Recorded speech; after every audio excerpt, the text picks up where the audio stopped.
Hello everyone and welcome back to the channel. My name is Maria, and in today's video I'm going to show you a simple fix for an internet problem that can be really frustrating and one that many people don't know about. Have you ever turned on your computer and noticed that you're connected to the Wi-Fi or Ethernet, but you still cannot access the internet?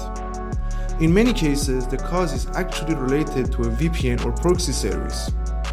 Here's that usually happens. Before shutting down your computer, you were using a VPN. Then you turn it off your PC without disconnecting the VPN first. As a result, Windows may keep the proxy settings enabled, even after the VPN is no longer running.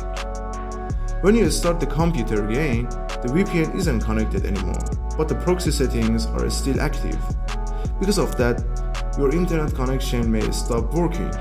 But fortunately, the fix is very simple. Open Settings, go to the Network and Internet, and then click on Proxy section. Here, find the proxy settings, click Edit, and make sure it's turned off. Once you've done that, close the settings window and open your browser. I'm using Firefox in this example. Try searching for something, and you should now be connected to the internet without any issues. And that's it. Hopefully this quick fix helped you solve the problem. If you found this video useful, make sure to leave a like, subscribe to the channel, and let me know in the comments if it works for you. Also, feel free to join my Discord community. The link is in the description.